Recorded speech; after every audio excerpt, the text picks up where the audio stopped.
주님께서 여러분과 함께 또한 사제의 영과 함께 요한이 전한 거룩한 복음입니다. 주님 영광 받으소서.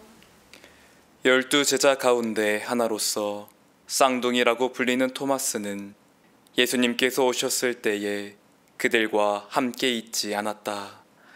그래서 다른 제자들이 그에게 우리는 주님을 배웠소 하고 말하였다. 그러나 토마스는 그들에게 나는 그분의 손에 있는 못자국을 직접 보고 그 못자국에 내 손가락을 넣어보고 또 그분 옆구리에 내 손을 넣어보지 않고는 결코 믿지 못하겠소 하고 말하였다. 여드레 뒤에 제자들이 다시 집안에 모여 있었는데 토마스도 그들과 함께 있었다.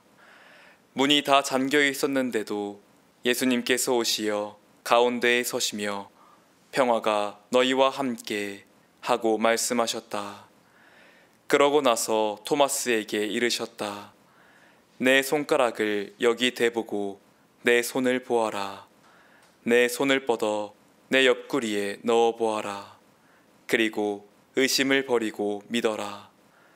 토마스가 예수님께 대답하였다. 저의 주님, 저의 하느님. 그러자 예수님께서 토마스에게 말씀하셨다. 너는 나를 보고서야 믿느냐? 보지 않고도 믿는 사람은 행복하다. 주님의 말씀입니다. 그리스도님 찬미합니다. 참 예수님, 참 예수님. 오늘 우리는 성 토마스 사도의 축일 미사를 함께 드리고 있습니다. 토마스 사도는 흔히 의심이 많은 사도라고 불리기도 하고 보고서야 믿은, 보지 않고 믿는 이들보다 조금 덜 행복한 사도라고 생각되기도 합니다. 그러나 우리가 마주해야 할 분명한 진실은 그가 단지 의심이 많았던 부족한 사도가 아니라 복음 전체에서 가장 위대한 신앙 고백을 한 사도라는 사실입니다. 그는 예수님께 나의 주님, 나의 하느님이라고 고백합니다. 이것은 복음서 어디에서도 볼 수 없는 진실된 고백입니다. 선생님, 랍비, 하느님의 아들, 그리스도, 메시아 등 예수님에 대한 여러 가지 고백들과 호칭들이 있었지만 예수님을 하느님이라고 부른 것은 토마스 사도가 유일하기 때문입니다. 물론 토마스 사도가 이런 고백이 이르는 그 길은 결코 단순하지 않았습니다. 부활하신 예수님을 토마스는 확인하기 전에는 믿지 못하겠다라고 제자들에게 말합니다. 이런 그의 말은 단순한 의심처럼 보일 수도 있지만 그 이면에는 분명한 진리에 대한 갈망이 있고 체험이 없는 영혼 없는 신앙이 아닌 하느님 체험을 통해 온전히 믿고자 하는 열망이 있었습니다. 그래서 예수님께서 나타나셔서 그에게 손과 옆구리를 보여주시자 토마스는 주저하지 않고 즉시 고백합니다. 그는 더 이상 묻지도 따지지도 않았습니다. 부활하신 주님 앞에서 모든 의심을 내려놓고 무릎을 꿇습니다. 그는 보고도 믿지 않는 자들과 분명히 달랐습니다.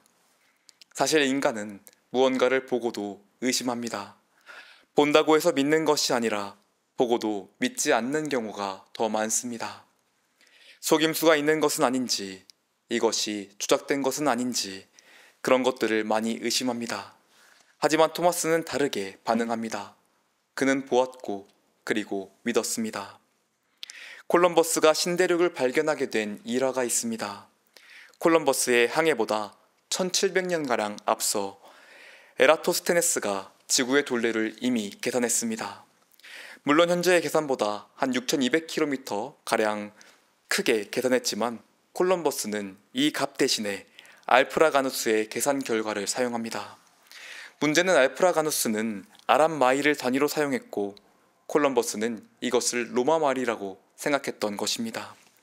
그래서 콜럼버스는 직선으로만 15,000km 정도를 틀린 계산을 하게 되었습니다. 그가 항해를 하려고 할 때 포르투갈이나 잉글랜드와 같은 나라들이 지원하지 않았던 것은 이미 여러 번 탐험들을 조직했던 그들은 그것이 엉터리 계산이라는 것을 알고 있었기 때문입니다. 사실은 망했어야 정상인 이 항해가 인간적인 모든 계산을 뒤엎고 신대륙 발견이라는 위대한 업적으로 이어졌습니다. 토마스도 마찬가지입니다. 그가 걸어온 모든 길은 예수님의 죽음으로 인해서 마치 실패처럼 느껴졌을 것이고 자신 혼자만 부활하신 예수님을 만나지 못했을 때 그것은 더욱 강해졌을 것입니다. 부활은 인간적으로 말이 되지 않는 일이었습니다. 하지만 그 모든 인간적인 계산을 뒤엎은 끝에 부활하신 주님을 누구보다도 더 깊게 만나는 은총이 기다리고 있었습니다. 전승에 따르면 그는 인도까지 가서 복음을 전하고 결국 순교했다고 합니다. 가장 의심했던 사도가 가장 멀리 간 사도가 되었습니다. 예수님께서는 보지 않고도 믿는 사람은 행복하다라고 말씀하십니다. 이것은 토마스를 꾸짖기 위한 말씀이 아닙니다. 그를 통해서 우리에게 주시는 축복의 말씀이며 지금 이 시대를 살아가는 우리에게 주시는 위로의 말씀입니다. 우리도 모든 신앙의 여정 속에서 분명히 의심할 수 있습니다. 하지만 예수님의 손을 만져볼 수 없다 해도 그분의 사랑과 현존을 우리의 삶 안에서 분명히 체험할 수 있습니다. 성체 성사 안에서, 말씀 안에서, 교회 안에서 주님은 지금도 우리에게 손을 내밀고 계십니다.